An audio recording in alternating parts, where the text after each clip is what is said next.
Good evening, ladies and gentlemen, and welcome to another edition of What's Happening. And I'm George Binns, and I'm here with my co-host, Elliot Margolis, and we have as a guest tonight, as you can see from the banner, Senator Joan Lovely. Welcome, Joan. We appreciate you stopping by. Thank you. Happy to be here. And since you're running unopposed this time, we can have a more detailed discussion of what's going on. Happy to have a detailed discussion. I guess where we want to start is, Elliot's got a top of the page. Yeah, I get a little cranky when things don't happen. So many moons ago, we've had guests on, state representatives. I've asked the question, why is it that we on the North Shore are paying for the big dig? We go over the Tobin Bridge, we hit a toll. People come from the South Shore, they get it for free. Right. It just didn't seem fair. I could never get an answer. One time I got an answer, well, we can't put toll booths on the distressway. Well, we don't have to put toll booths on the distressway now. Right. You're always looking for money. Yep. So if you're looking for money, Right. why can't the South Shore pay for some of the tolls or pay for give some money by putting up those silly things with the With the transponders? Right. Yeah. Why can't that happen? And I once got kind of cranky with one of the state reps, and I basically said to them, is it because the South Shore representatives are better than the North Shore representatives? Well, I will tell you, I'm glad you brought it up. I actually made my maiden speech in the Senate 5 years ago on this very issue of toll equity. Because if you live on the North Shore or you live along the Mass Pike, you're getting onto the highways and you're paying a toll. If you're coming through the tunnel, if you're going over the Tobin Bridge, if you're coming from the west.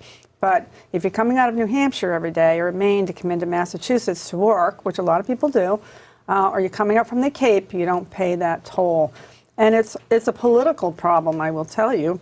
Let me tell you about my maiden speech quickly. I had the tolls frozen, so they cannot increase the tolls until they come up with a solution. So that's the good news, but I still pay $2.50 every day when I go into Boston, and you pay it when anybody that has to go on a toll road. The political problem is that, now I don't know how many years ago that they put these tolls into place, but it's been decades, okay? I've talked to a lot of my colleagues about, and I've talked to Congressman Moulton as well, because, if we're going to put tolls on federal highways like 95 and 93, it can be done. If it's been done in Maine, we can do it here. It's done in Connecticut, and all the states probably surrounding us. We do have to petition the federal government. We would work through the congressman's office. He's aware of it. He's on board. The political issue is that if I'm a rep from the Cape or a senator from the Cape, am I going to raise my hand and say, yes, I want my constituents to now pay a toll? No, they're not going to raise their hands. So it's a matter of counting the votes, if you will. And for me, it's a matter of fairness. If we're either all paying tolls or none of us are paying tolls. But if you're and no disrespect to my colleagues from the Cape, I've talked to most of them, but they're not going to raise their hand and say, yes, I want my constituents to pay too.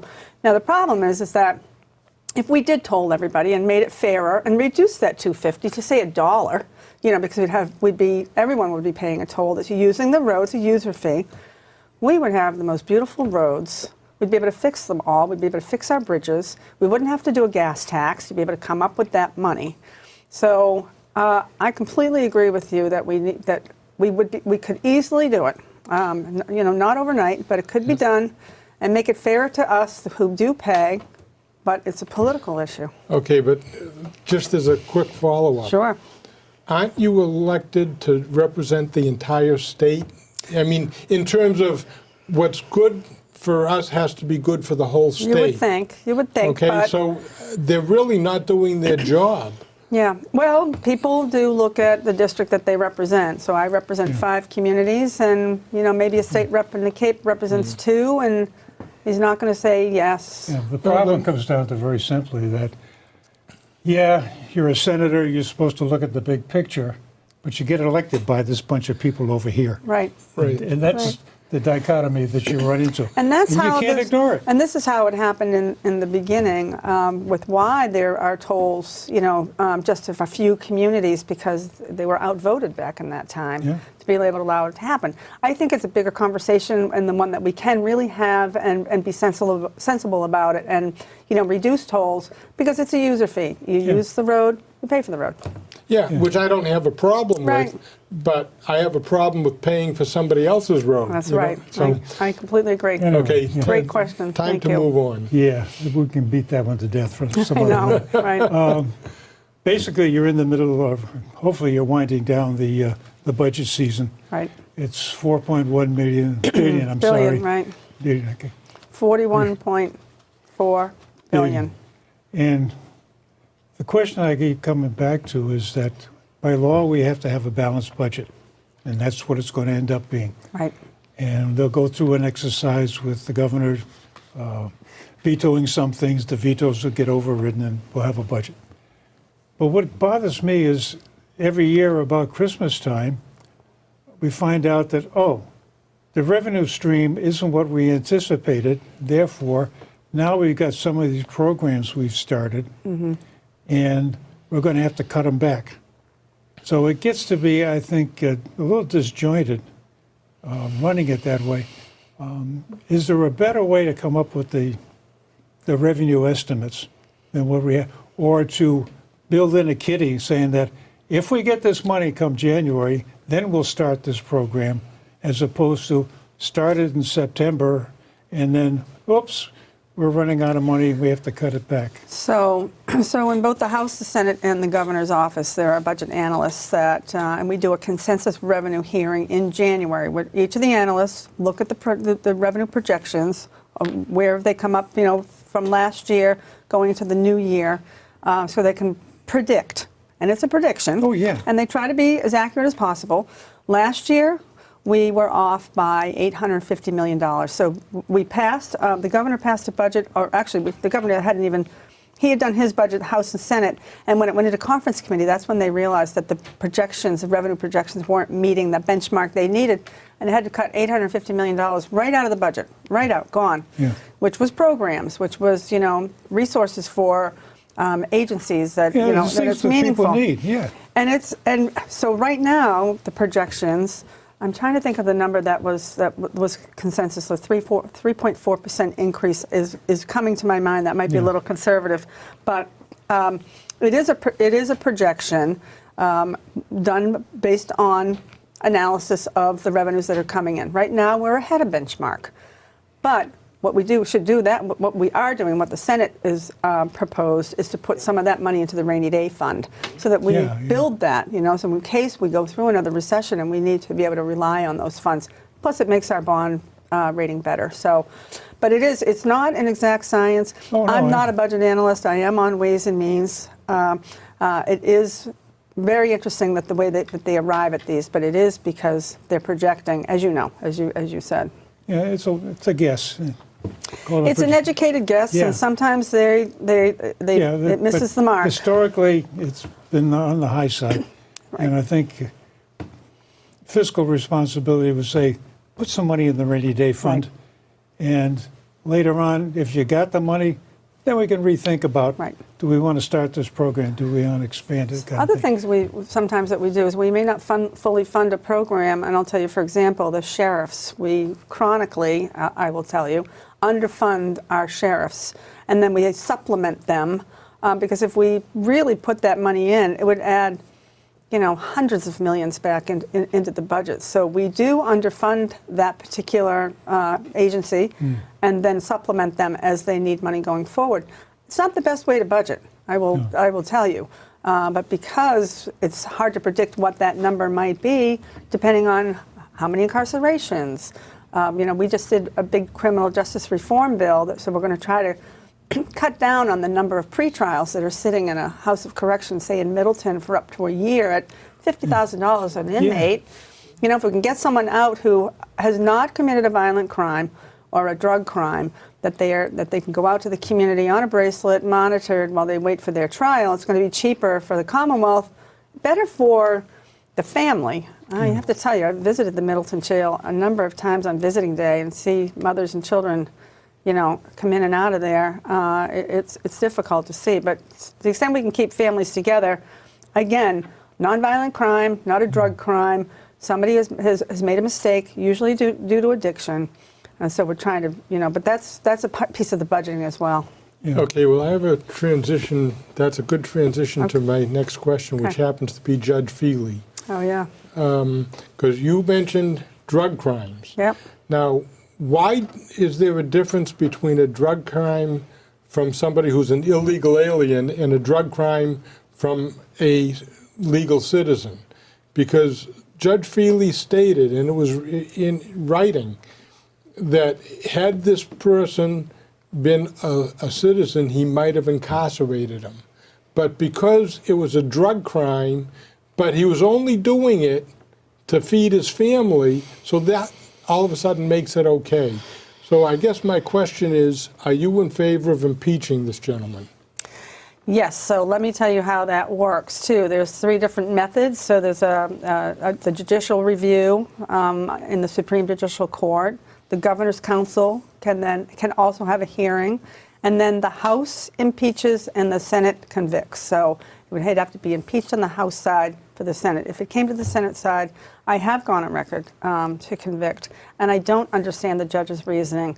You know what? Whether you're here, documented or undocumented, if you've committed a crime, the avenue is the House of Correction or maybe prison, depending on how big of a drug dealer the person is.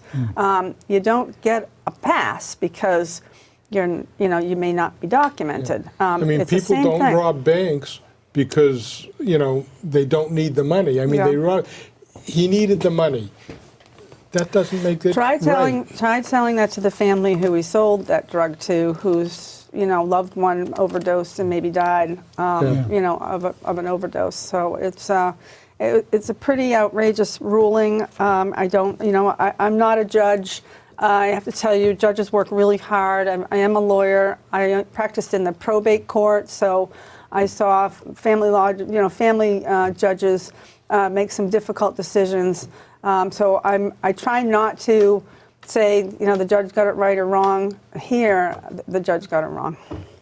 Is there a minimum sentence in this reform bill? Mandatory minimum. Yeah. So I actually wanted the mandatory minimums to stay in place. If you're dealing heroin, then you need to, and you're convicted, you need to go away for a certain amount of time. Some of those were backed off. So now it gives a judge discretion to be able to determine what that is. Overall, the bill is a very good bill. We did a tremendous, Senator Brownsberger from Belmont, he's the chair of Judiciary. He did a great job on this bill. Very complicated, 100-page bill, really complicated. But with the mandatory minimums, they were tweaked a bit. Yeah.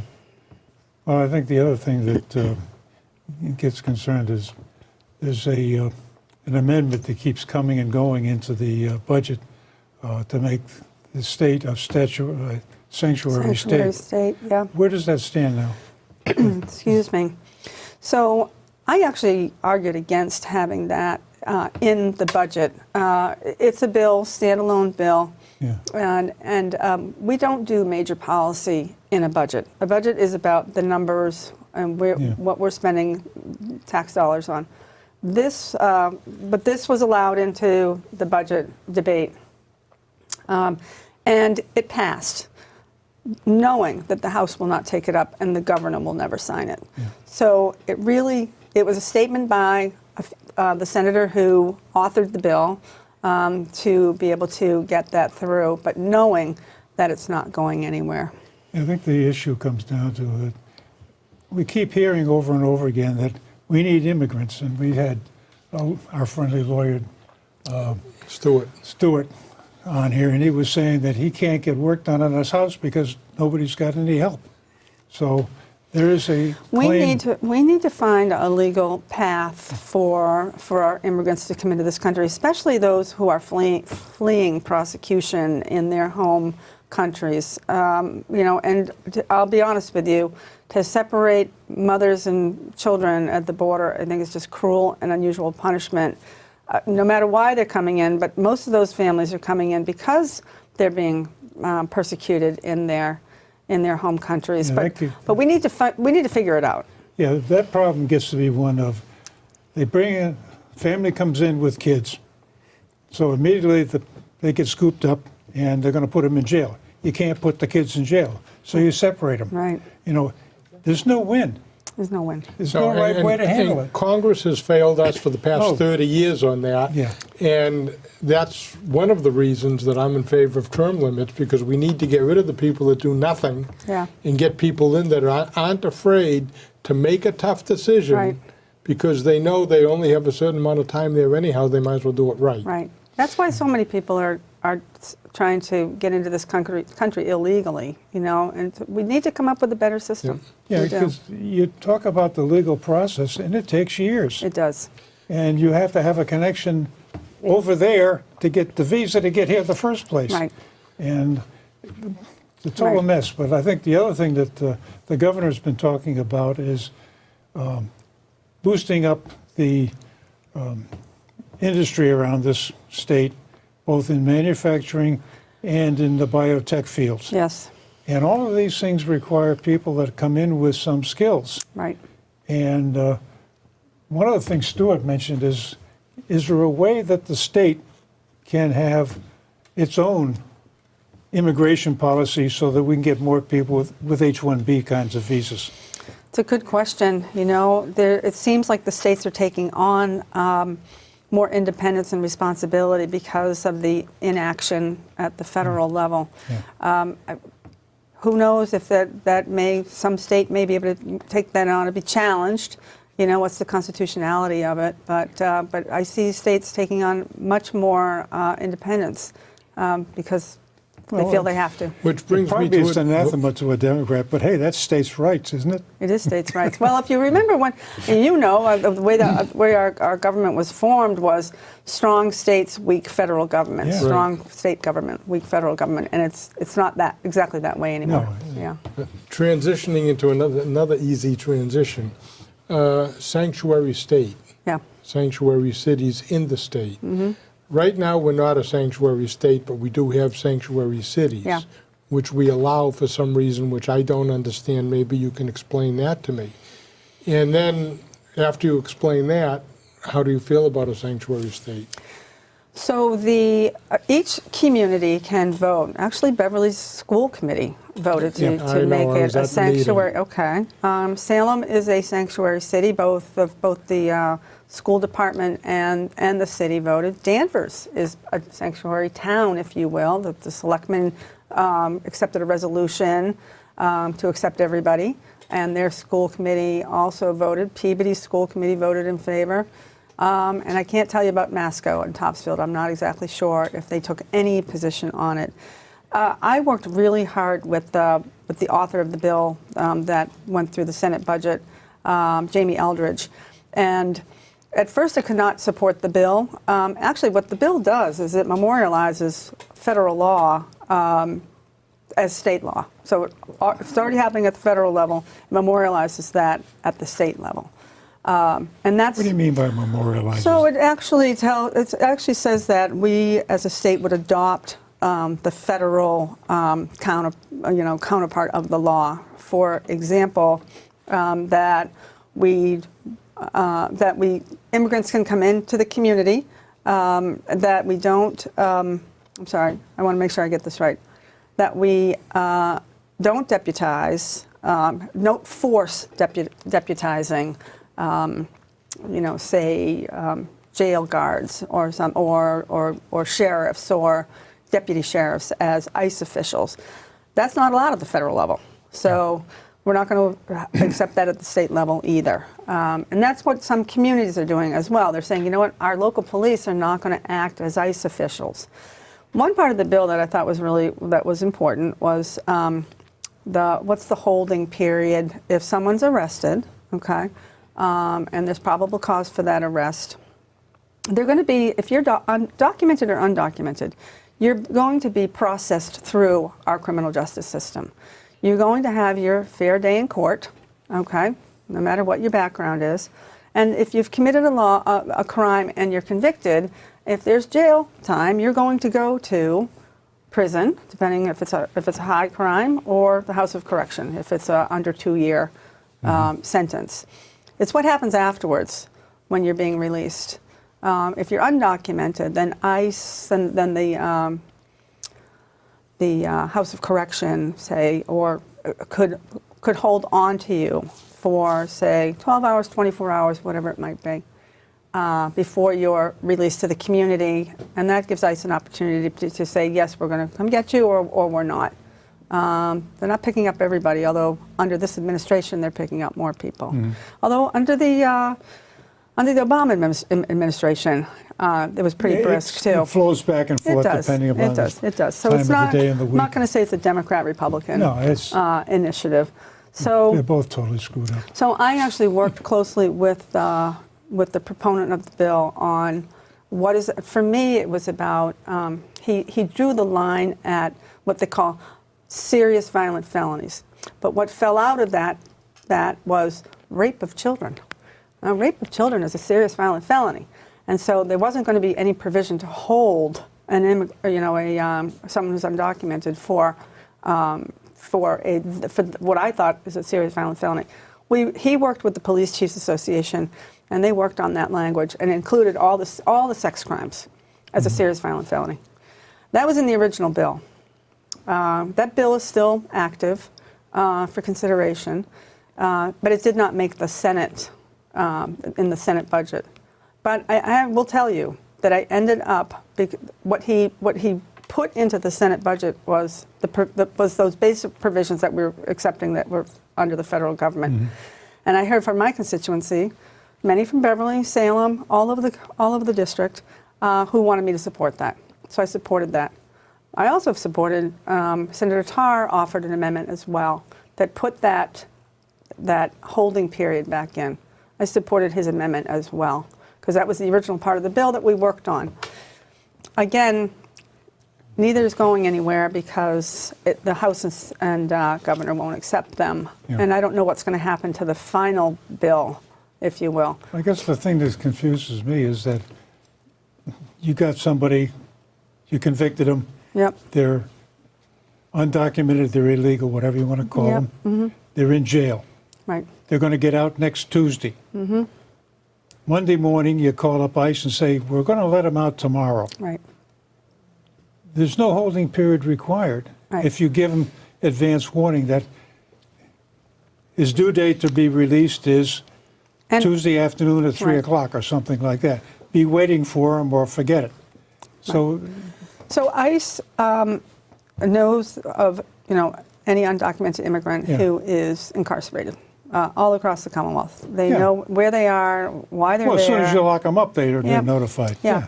And so they're, as soon as because of our fingerprint system, everybody goes into the national database, everybody knows where everyone is. Yeah. So they know that they are there, and then whether they'll choose to go and pick them up for processing for deportation or not, it depends. I don't. They make that decision. Yeah, and there's no need for a holding period, but anyway, that confuses me. Yeah. Anyway, one of the other things confusing is with the new federal tax cuts, there's also a provision in there that for states' taxes, no more than $10,000 can be included in your 1040 form. So that means that a lot of states, Massachusetts being one, people who have high taxes are going to have a bit of a haircut, that they're going to have to swallow that money. Is there any provisions or any thinking of doing some kind of different arrangements so that the taxes come out of a different pile that they can get credit on their federal taxes? I can't say that there's anything immediate that I'm completely aware of. I know there's discussions. I can't probably talk to them in any depth. I will tell you, though, what's coming out of this discussion is, do we take a look at our income tax and how we are taxing people, right? We're flat rate now, 5.1%. Yeah. That'll roll back again next year, back down. It'll go down to 5%, which the voters had voted on Many moons ago, Many and moons. they didn't pay attention many to moons it. ago. Yeah. Many moons ago. They listen slowly. Yeah. So. I'll give them my hearing aids. It's so, are we looking at what many other states do, which is a graduated income tax, Yeah. to make it fairer, so that, if you're here, you're paying this much. If you're here, you're paying more. Many states do that. We're one of the few states that does a flat tax. Yeah. But to your question, I'd have to go back and do some research on it. I'm aware of it, but I'm not aware that there's any active bill. I'm not sure what the governor might be doing. Well, along the same lines as when you start talking about sales tax, it's all based on, okay, I bought the cup Yeah. and it's 6.5% Right. on it. Since we're running out of time, I got one more quick 6.25. question Let me finish for this you. one, though. All Yeah. right. And Talk quick. in those cases, if you go someplace and get a service, there's no tax on it. I've heard words of some people are considering adding a sales tax on services. Anything happening in that area? It has been in the discussion. There's nothing active Okay. to do that. How do you tax it? How do you actually tax that service? What is a service? What isn't? It's not always all black and white. So nothing active at the time. And of course, about the ballot questions to roll the sales tax back Yeah. to 5%, to do a millionaire's tax, which is now under decision by the Supreme Judicial Court. The raise up for $15 minimum wage Yeah. and paid family medical leave. There's lots of things in play right now Yeah. that could really affect the tax base in the Commonwealth. Okay, well, I don't really have time to ask the question, but I'm going to ask it anyhow. Okay.